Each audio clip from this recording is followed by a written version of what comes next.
Alright, let's go ahead and get started with the concert flyer.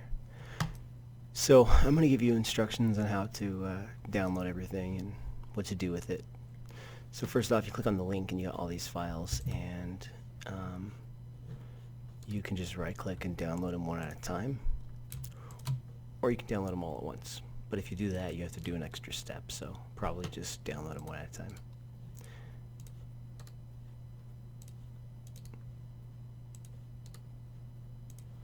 Alright, now the most important file here is this sample concert.indd. If it does not have this icon, it means you have to go into InDesign and open it yourself. So let's do that. Otherwise, you can just double click on it.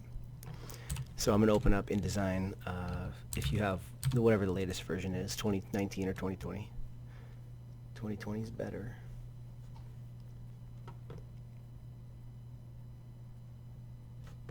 And I'll just do a file open. And I know that those end up in my downloads folder, so I'll just go there and look for them. And there it is.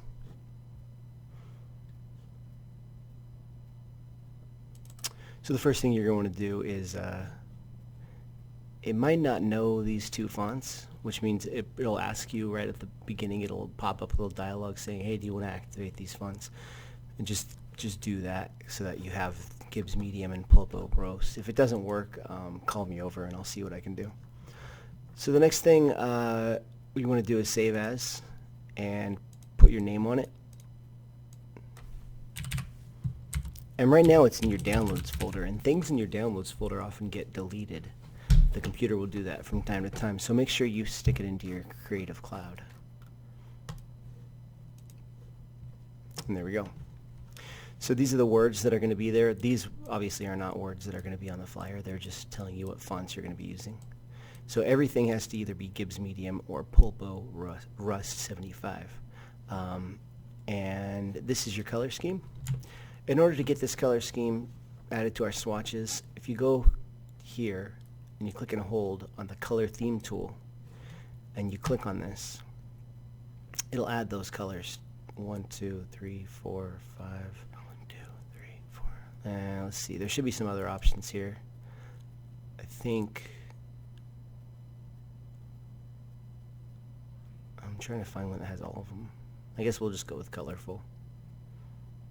Yeah, it has one extra green, but that's fine. And then just black will also be part of it.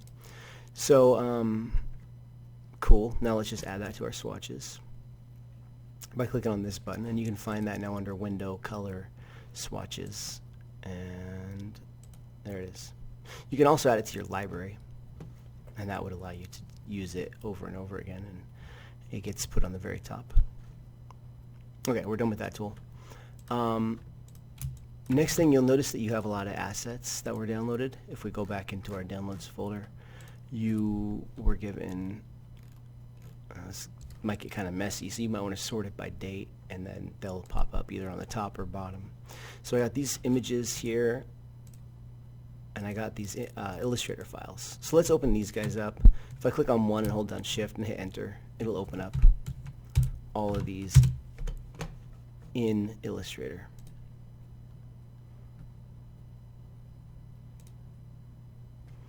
And if I go to my selection tool here, you'll see that for some of them it'll just stick these as different objects, and what you can do is you can just copy it and then paste it into InDesign as needed. If you wanted to go behind stuff, you can get your layers out, which are under Window Layers, and then click on that little drop down, and you can just make sure that that is like on the bottom if you want it on the bottom. Some of these may be grouped. Let's see if any of them are. No, it looks like they're all separated for you. That's nice. Okay, that's pretty easy then. So you just bring them into Illustrator, copy and paste them into here as needed. Make sure you go to View, Display Performance, High Quality Display, so everything looks nice and clean. And then as far as these photos, these guys, the wrapper. Well, I guess there's only one. I thought I had two.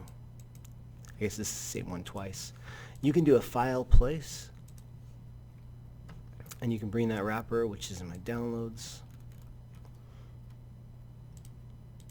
right in here. Drag a box in there, they will appear. And then I can just make sure it goes to the bottom. Or you can take this wrapper and you can open it with Photoshop by right-clicking on it and opening it in Photoshop, or in Photoshop just do a file open and it'll pop up that way.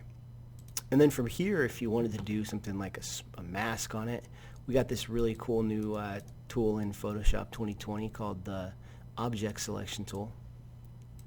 And oops, what you can do is just draw a square around it and it's going to do its best to automatically select him, and it did a great job.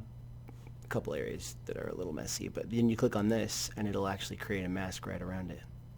Now whenever I create a mask, I always like to double click, go into select and mask, and let's see what this looks like on red, and just kind of say, hey, could you clean that up a little bit? Maybe turn on this edge detection with smart radius, maybe smooth out a little bit, feather it just a smidge, add a little contrast. Let's get that smoothing up even higher.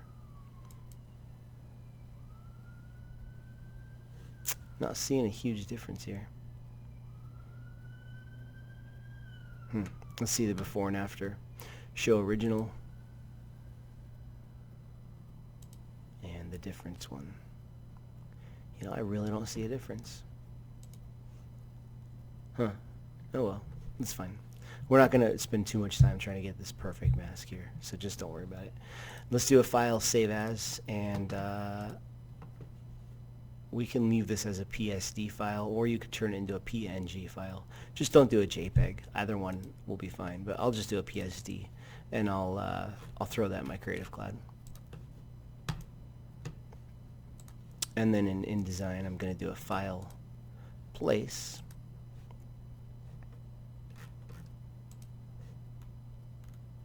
And it was called, geez, I don't remember what it was called.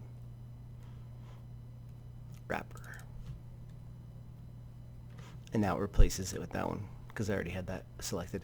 You could also do some cool effects in Photoshop if you remember how to use these tools. You could go black and white. You could play around with the hue saturation and do some cool color stuff if you wanted to. Choosing one of the colors from that palette.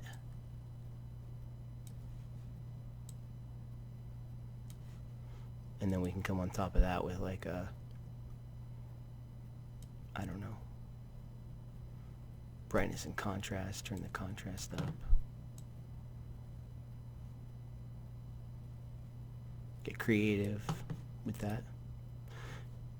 If we had time, I would say you could even like do some painting on it, but we don't really.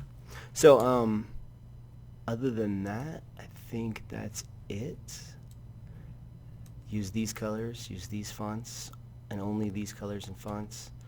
And you can use any of the assets that you'd like. You don't have to use any of them if you don't want to. So you can use this photo or you can't. You can use these or you can't. That's going to be completely up to you. And this is going to be turned in tomorrow at the end of the period. Good luck.